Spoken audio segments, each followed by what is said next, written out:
Of all the mysterious tales that have emerged from the British Isles, this one is definitely up there. On this channel we've covered the now infamous poltergeist activity and demonic possession in Enfield. I'm sure you've probably all heard of the unsettling apparitions at Borley Rectory, but today we're delving into a lesser known and profoundly terrifying story.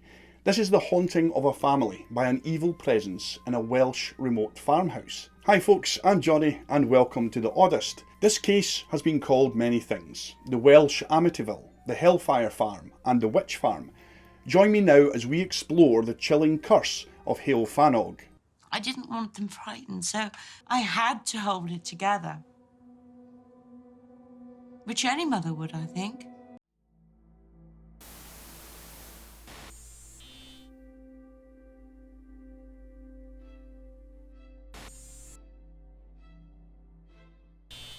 Tucked away in the stunning Welsh countryside, the Brecon Beacons weave a sort of enchantment over anyone who wants to explore its wonders. The elaborate mountain ranges that weave through this area set the stage for countless tales of magic and mystery, dating back hundreds of years. Old fables say that these very mountains were once thought to be the homes of fairies, giants and witches. This area is actually known as an aeroplane graveyard. See, there's been over 40 aircraft that have crashed from the skies in this exact area. The British Army stationed nearby faced a disturbing number of casualties during local training exercises. These spine-chilling tales, widely known among the locals, inspired a careful respect for these surroundings. However, for the numerous tourists and vacationers who visit each year, this darker side sharply contrasts with the region's renowned beauty. This would end up being the destiny for one young family in the late 80s as they settled into their new dream home. Their car stopping outside the secluded Heol Fanog farmhouse in Easter of 1989 carried the Rich family, along with their belongings. Bill and Liz Rich, recently married, well, they were expecting their first child, and along with 14-year-old Lawrence, which was Bill's son from a previous marriage, that completed the Rich family. Surrounded by the breathtaking views of the farmhouse, the couple picked the perfect spot for Bill's work, as he was an artist and sculptor. Initially, the tranquility felt untouched, and the family enjoyed their newfound peace. Yet after Ben was born in November, the serenity began to unravel. The first creepy signs that hinted that something was off was their first interaction with their nearest neighbour called Wyn Thomas.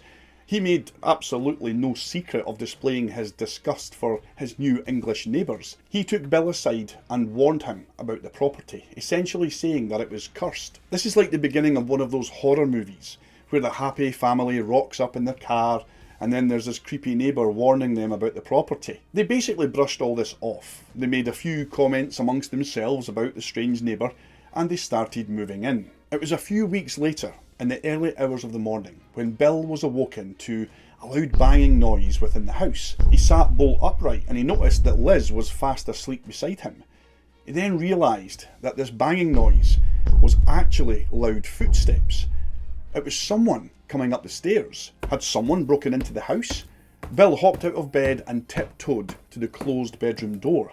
There was a slight pause from the footsteps on the stairs, almost as if whoever it was had heard Bill getting up out of bed. Just then, there was a rapid thumping of loud footsteps running across the top hallway right towards the bedroom door. Bill was clearly angry, and with his heart racing, he flung open the door to confront the intruder. The very instant that he opened the door, the noises stopped. No one was there. Bill quickly turned on the light in the top hallway and peered down the stairs. The house was completely still, completely silent. He then went downstairs, checking all of the windows and the doors, and they were all locked and secure, just as he had left them before he went to bed. The next morning, when he went downstairs to find the family having breakfast, Bill confronted Lawrence about this disturbance. After all, who else could it have been? Of course, his son denied this and insisted that he was actually sound asleep and he never even heard any noises. It was about this time that Bill collected the morning mail and opened a letter from their electricity supplier. He was astonished to see that instead of the usual bill of around £100, the bill was an eye-watering £750. There was clearly a mistake here, so Bill would be right on the phone to the electric company, only to discover there was no mistake. It was shortly after this that another strange event occurred. Liz went into Ben's nursery upstairs to put him down for his mid-morning nap. Before she could lay the baby down though, there was a thunderous crash as the door behind her swung open with such force that it banged against the wall. Clutching her newborn baby, Liz spun round to shout at whoever was responsible, only there was no one there. And in fact, the door itself, it wasn't even open. It remained firmly closed, right the way she left it. Soon after settling in, the family faced relentless, disconcerting events. Ominous echoes of heavy footsteps traversed their home, and mysterious occurrences unfolded around this electricity meter. The sound of footsteps from the meter, accompanied by a nauseating sulphuric odour, perplexed the couple. Despite inspections, the meter functioned perfectly, but the bills continued to soar. Seeking advice from Wynne Thomas, who warned them previously about the property, well, Bill learned about the farmhouse's dark history. Constructed from rubble, including broken gravestones, the property disturbed the resting places of many buried family members. Locals firmly believe the disturbances were the wrathful consequences of this desecration. The events took an even more sinister turn. In addition to the heavy footsteps, a second set emerged. These were soft and shuffling, as if someone was slowly walking around wearing slippers. These sounds would often be accompanied with a pungent stink, like sulphur. Rooms experienced sudden temperature fluctuations, alternating between unbearable heat and freezing cold, but only for short moments at a time. Liz eventually opened up to Bill, explaining that she felt this overwhelming feeling that there was someone watching her in various parts of the house. She told him that on more than one occasion, she would often catch a fleeting glimpse of someone or something rapidly moving across the room, only to find the room completely empty upon investigation. An overwhelming sensation gripped her, a belief that an unseen presence resided within this address, silently observing their every move and selectively revealing itself to gauge their reactions. The unsettling ambience escalated further one night. The family's pig, housed in the barn outside, unleashed blood-curdling shrieks and squeals, becoming aggressive and attacking Bill when he attempted to pacify or feed it. The pig eventually had to be euthanized by the local vet. A cascade of madness seemed to spread through the family's pets and livestock, each succumbing to violent impulses against their owners. Abruptly, the malevolent force that had plagued the animals redirected its malevolence towards young Lawrence. The teenager, growing increasingly withdrawn and resentful of his father, became very quick to anger. Secluding himself in his bedroom or away from the house altogether, Lawrence responded with rage whenever he was confronted about his actions. His violent outbursts, along with spitting at family members, came with a raspy, gruff voice, as if a foreign entity spoke through him. Bill, burdened by the escalating turmoil and mounting electricity bills, well, he turned to alcohol, and as a direct result of that, his mood also started to become sour. Amidst the chaos, Liz returned from a walk with Ben. She felt an overwhelming sensation of being watched again. At this point, she was approaching the farmhouse, and whilst glancing up to Ben's nursery window, she encountered the ghostly figure of an old lady. Liz obviously couldn't believe what she was seeing, but as she looked closer, she noticed that the old woman had no face. Rushing upstairs, Liz found the nursery completely empty. The only lingering trace was a fading scent of burning incense. Desperate for answers, Liz reached out to people in the local town and discovered through a local historian called Bethan Morgan that the apparition may well have been Marion Holborn, a former owner of the house who had succumbed to cancer over a decade ago. See, whilst Liz was speaking to Bethan, they uncovered some old photos of the property, and in these photos was an old woman, Marion. Unearthing more secrets, Liz learned from a local vet called Liz Jones and a plumber about their eerie experiences with sinister footsteps and mysterious occurrences at Heol Fanog. The plumber recounted a story to Liz, a bizarre incident during Marion's lifetime, where radiators would repeatedly detach from the walls, leaving him bewildered. He told of a time when Marion has the plumber at the house to reattach a radiator, which he did dutifully. However, not long after leaving the farmhouse, he would receive another call from Marion asking him to return. She explained that the radiator had somehow come off the wall again. This time, he replaced it with even stronger brackets. Yet again, later that same day, he was called back to the house. This time, however, every single radiator in the house had been ripped clean off the walls, brackets and all. As summer of 1990 approached, the couple faced unexpected visitors, starting with Larry Harry. He was a well-dressed psychic in his 50s, accompanied by two other mediums from the Netherlands. Larry Harry, having learned of the family's torment through a friend in nearby Brecon, was convinced that he and his associates could bring relief and answers to Liz and Bill. Initially sceptical, Bill reluctantly agreed to their intervention, observing as the psychic team conducted a thorough walkthrough of the premises. Harry and his associates revealed that they had identified 4 distinct energies within this farmhouse. Among them were the spirits of an old woman and 2 younger men locked in perpetual conflict. While these 3 spirits could be reasoned with, the 4th entity they encountered was far older and far darker, posing a greater threat to the family. Harry went on to explain that this malevolent spirit's focus was solely on possessing Lawrence, Bill's eldest son. Faced with the ominous revelation, Harry implored Bill to send Lawrence away from the farmhouse, even just for a short time, hoping to deny the entity further access to the young boy. Reluctantly, Bill arranged for Lawrence to move into a small flat in Brecon, igniting a heated argument that strained the relationship. Meanwhile, Liz gave birth to their second child, Becca. With the birth of the newborn baby, Lawrence naturally felt like he was being shoved out of the family completely, and that his father loved his new family more than they cared for him, and that was the real reason for them moving Lawrence out of the farmhouse. This familial strife inflicted more pain on Bill than any previous incidents, causing him to question his sanity and the possibility of returning to any form of normality. Unable to reconcile the estrangement from his son, Bill sank deeper and deeper into his depression, drowning his sorrows in alcohol despite Lizzie's attempts to intervene. As time passed, it became evident that sending Lawrence away had some positive effects. The instances of disruptive sounds from the electricity meter and the foul smells plaguing the premises, well, they all began to go away. A surprise visit from neighbour Wyn Thomas seemed like a turning point for the family. Thomas, having softened his animosity, empathised with their suffering. Seeking to make amends, he asked Bill to produce a painting of his horse Echo. Bill was eager to oblige, and he threw himself into the project. For a wee while, it seemed as if things had returned back to its old self, as did Bill.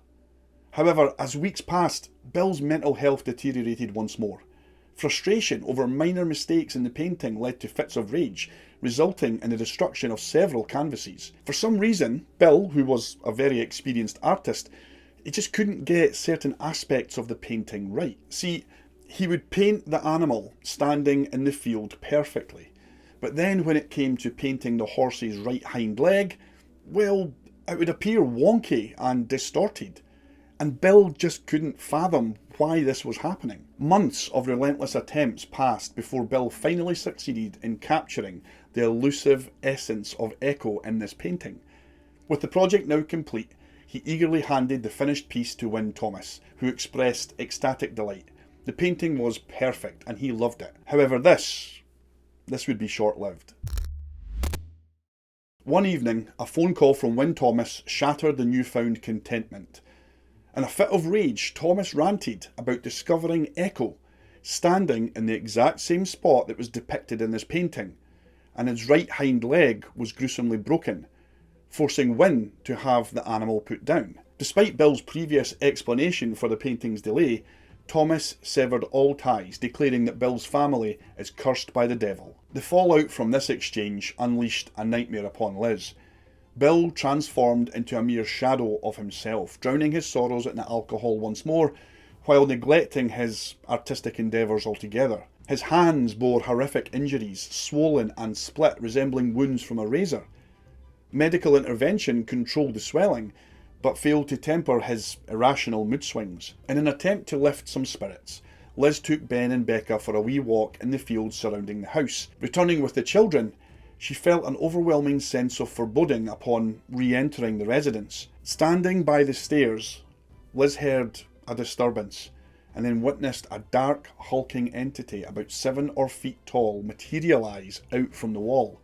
Sporting a roughly humanoid form with a bird's head, it walked up the hallway and vanished through a thick stone wall near the electricity meter. The ensuing deathly silence shattered as the meter began to whir uncontrollably, accompanied by the panicked screams of her children. Traumatised by the encounter, Liz insisted on immediate evacuation to her grandmother's house in Cowbridge. The couple, now residing in the larger residence at Cowbridge, argued over their next move, with Liz advocating for relocation completely, and Bill determined to stay put at the farmhouse. Despite their differences, they invested in baby monitors. They would soon come to realise, though, that whatever it was that was haunting them, it didn't stay back at the farmhouse. One night, the kids were in bed, and Bill and Liz were downstairs watching TV with the baby monitor next to them. They were both shocked when they heard what sounded like faint whispers on the monitor. Freaked out, Liz instructed Bill to quickly go and check on the kids, which he did. Bill ran upstairs and into the nursery. Only when Liz heard the door opening on the baby monitor, the voices completely stopped. Bill checked on the kids and confirmed that they were blissfully asleep. He then left the room, closing the door behind him. The split second that he closed that door, the voices returned. Liz would later describe this incident like the voices would get louder, then more faint, in the same way that it would be if someone was pacing back and forward in the room the entire time. Growing increasingly worried for her children's safety, Liz decided to have them sleep with her and Bill in their room. Bill's descent into alcoholism left him incapacitated, pushing Liz to her limits. Desperate, she turned to the church for help, and she was directed to Reverend David Holmwood, a Baptist minister known for his expertise in exorcism. Reverend Holmwood, accompanied by an American assistant with previous experience in possession cases, set up at Heol Fanog. Their presence immediately triggered strong and at times violent reactions, with foul odours, aggressive electricity meter whirring, and sudden temperature drops. Holmwood concluded that the dark force that was plaguing the family fixated on Bill, using him as a vessel for painting increasingly horrifying visions. Holmwood instructed Bill to start painting religious imagery instead, and performed aggressive exorcisms in his presence. However, the force resisted fiercely, deepening its hold on Bill and pushing him to the brink of sanity. Bill's behaviour became erratic and unpredictable, especially around Liz and the children. He had locked himself away and avoided the kitchen altogether. He later revealed the reason for this. See, at one point he felt the overwhelming urge to harm himself. He would retrieve a knife from the kitchen drawer, only to stop himself before it was too late. He realised he had no control over what he was doing. He then ran to the toilet to be sick, only to return to find the knife replaced back on the kitchen table, with the handle facing the doorway, as if the entity was inviting him to take up the handle once more. Realising Holmwood's efforts were not only ineffective but potentially harmful, Liz requested that the Reverend just leave the farmhouse altogether. She sought assistance from other local residents and historians, uncovering a grim history surrounding the estate. Reports of brutal murders and tragic suicides seem to be woven into the very fabric of Heol Fanog's surroundings, painting a dark picture of the property's haunted past. At their lowest ebb, when hope seemed elusive, another strange figure entered the family's life, offering no promises of success, but destined to achieve more than any before him. In February of 1999, an unassuming ghost hunter named Eddie Burks gained national attention for his involvement in a now infamous haunting at Coutts Bank in London, plagued by poltergeist activity. After his visit, the disturbances ceased, and the national tabloids hailed him as the genuine article. Bolstered by his newfound acclaim, Burks actively sought out other alleged hauntings where he believed he could offer some relief. In March of 1995, his search led him to the doorsteps of Heol Fanog, where he met Liz, desperate for any assistance that he could provide. Patiently walking through the farmhouse, Burks identified 2 lingering souls, individuals Liz had encountered during her research. These were Thomas Edwards, a farm worker beaten to death with an axe on a neighbouring property back in 1848, and his killer, James Griffiths. Burks explained that neither spirit could move on, unable to process the trauma of their deaths. See, for Edwards, the realisation that his best friend James Griffiths had killed him Well, that just proved too much for him to accept. However, the more haunting aspect was the motive behind the murder. Burks revealed a dark history of satanic worship in the region, concealed by a select few. The previous owners of Heol Fanog, senior members of the cult-like organisation, conducted numerous dark rituals on this very property. Thomas Edwards had stumbled upon one of their meetings and fled the scene.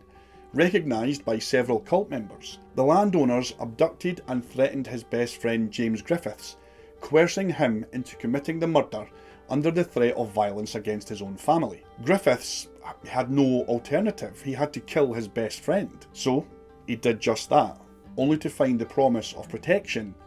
Well, that was a lie. Subsequently hanged, Griffiths took the motive behind the murder to his grave, leaving his soul to forever wander the scene of this unforgivable crime. Eddie Burks, armed with this knowledge, embarked on a mission to help the tormented souls and find peace and rid Heol Fanog finally of this malevolent past. Burks, having persuaded the spirits of Edwards and Griffiths to move into the afterlife through an astral doorway, succeeded in ultimately putting an end to the disturbances at Heol Fanog. However, the aftermath was not without consequences. In the weeks following Burke's visit, a final surge of activity gripped the farmhouse. The electricity meter spiked to its highest level yet, and the couple experienced visions of horrifying entities, including a man with a pulverised face. Burks later explained that the temporary astral doorway may have acted as a beacon for other similar spirits from the surrounding area, eager to pass on before it closed forever. With all the torment finally halted, life returned to what it should have been for the family, yet the damage was irreparable. The tainted memories lingered in what was once their dream home. Eventually the family left Heol Fanog, their marriage ending in divorce. Bill sadly succumbed to alcoholism in later years, becoming perhaps the last soul claimed by the haunted farmhouse and its centuries-old malevolence. Conflicting theories surround the Rich family's 7 years at Heol Fanog. Some people believe they are sincere accounts, pointing to converging ley lines beneath the farmhouse as a potential cause linked to these paranormal events in the Brecon Beacon since medieval times. Others attribute the horrors to Bill's deteriorating mental health and substance abuse as an artist.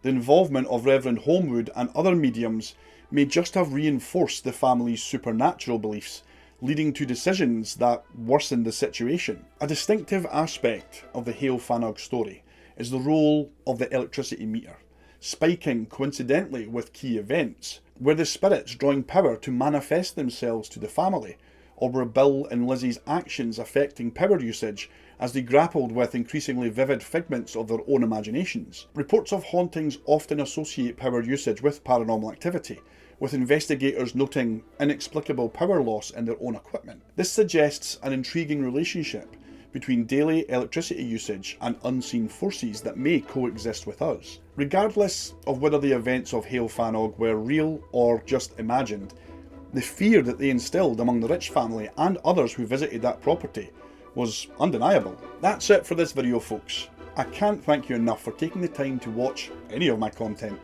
Please stay safe out there, tell someone that you love them, and remember, keep smiling.